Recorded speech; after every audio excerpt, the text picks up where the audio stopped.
Hoje nós vamos falar sobre o livro de 1 Crônicas.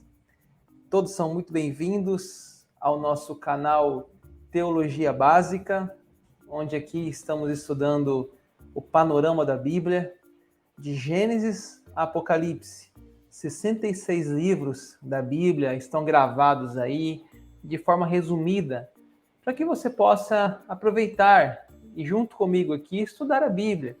Quem sabe primeiro você assiste essa aula, depois você lê o livro da Bíblia, para você ir mais preparado, entendendo melhor o que esse livro está nos ensinando.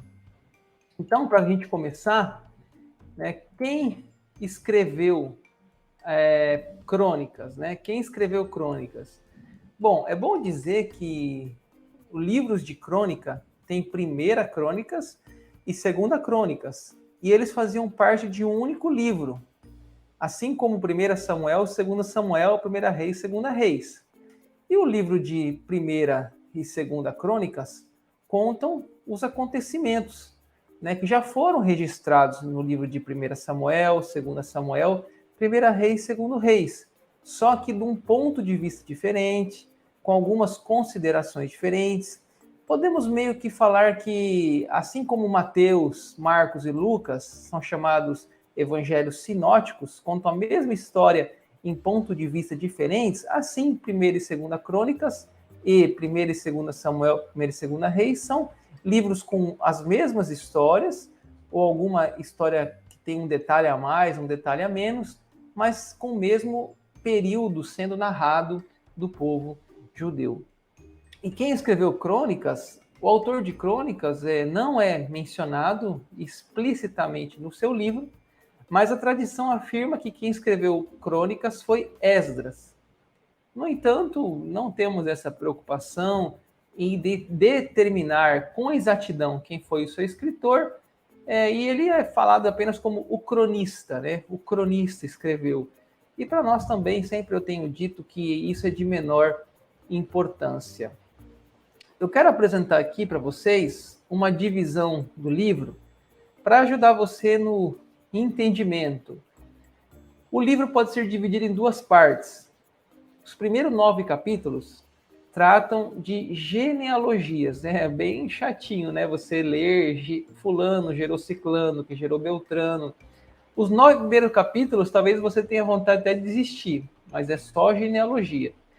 E os últimos 20 capítulos falam da morte de Saul até o fim do reinado de Davi. Então o livro pode ser dividido em duas partes. Isso 1 Crônicas, a próxima aula será sobre 2 Crônicas. Então vamos tentar aqui resumir para vocês um pouquinho desse livro. Como eu disse, primeira parte, genealogias. Olha o versículo 1 do capítulo 1.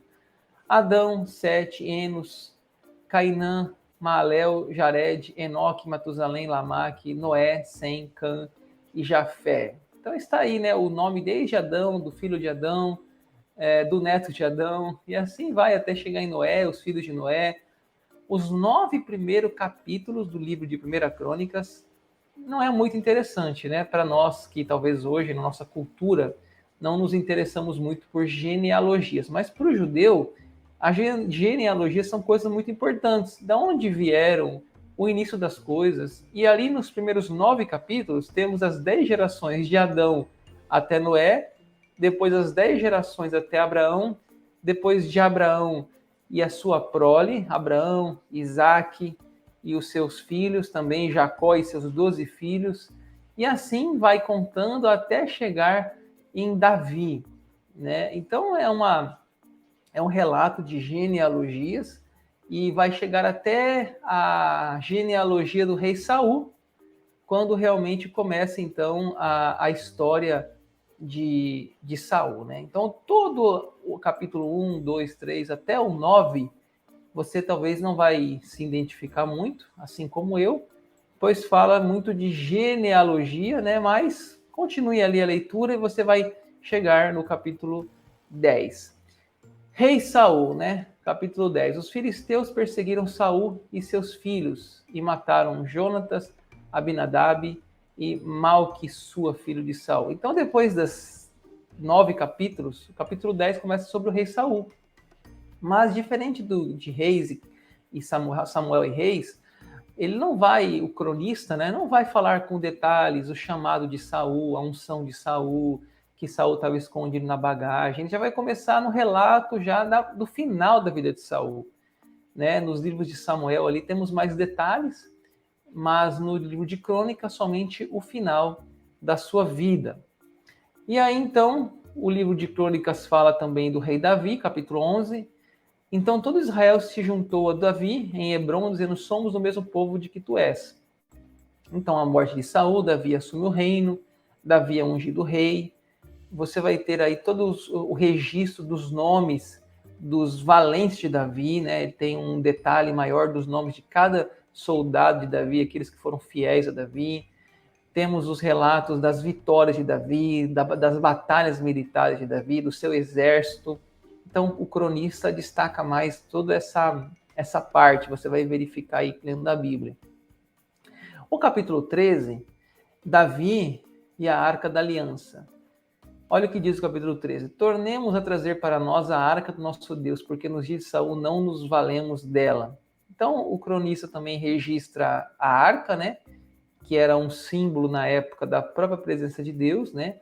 A arca da aliança era um baú, uma caixa, um baú retangular, feito de madeira, revestido de ouro, e nas suas extremidades externas havia uma argola de ouro para eles carregarem essas argolas, né? Essa arca por varas.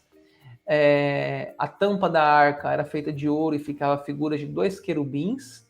E dentro da arca tinha as tábuas da lei, né? Que Moisés recebeu, uma cópia, um vaso com maná, o exemplo do maná, e a vara de Arão, que floresceu.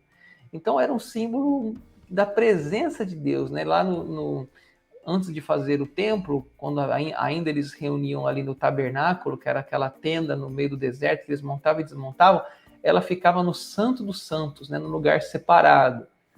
Então, agora que Davi assume o trono, a arca não está com o povo judeu, a arca está distante, está perdida, né? Lá em Samuel a gente tem mais detalhes, e acabou. Os filhos de Eli lá, né? Estavam vivendo na maldade e a arca foi roubada, né? E acabou, foi-se a glória de Deus. Então agora Davi, ele busca essa arca e ele traz essa arca, tem aquela dificuldade de trazer, né? Porque eles acabam trazendo a arca de maneira inapropriada, pessoas ali morrem, mas até que essa arca vem para Jerusalém, e depois essa arca vai ficar dentro do templo, que vai ser construído por o filho de Davi, o Salomão. O texto também relata a construção do templo, né? Capítulo 17. Sucedeu que, habitando Davi em sua própria casa, disse ao profeta Natã: eis que moro em casa de cedros, mas a arca da aliança do Senhor se acha numa tenda, né? Então Davi, ele percebe que ele vivia bem, ele morava bem, e Deus, entre aspas, né, morava mal.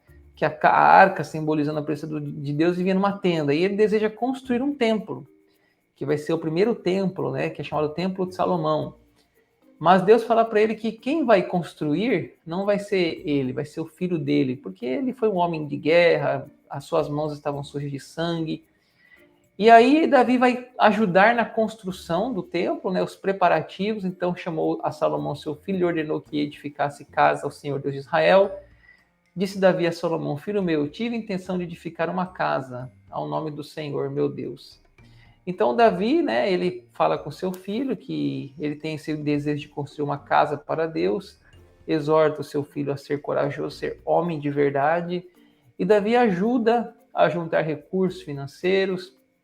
Olha aqui esse texto aqui, ó, 22:14. Quanto ao templo, com muito esforço, eu ajuntei mais de 3.400 toneladas de ouro, né? E mais de 34.000 toneladas de prata para serem usadas na construção. Ou seja, ele não pôde construir, mas ele pôde contribuir, né? Eu estava vendo um cálculo aqui, o que significa hoje 3.400 toneladas de ouro, né? Hoje a grama de ouro vale mais ou menos R$160, tá? 1 quilo de ouro daria R$160 mil, né? Uma tonelada de ouro daria 160 milhões. 3.400 toneladas de ouro, eu perco até a conta aqui, de bilhões que, né, Davi ajuntou para fazer aquele templo. Então, realmente, ele não construiu, mas ele contribuiu.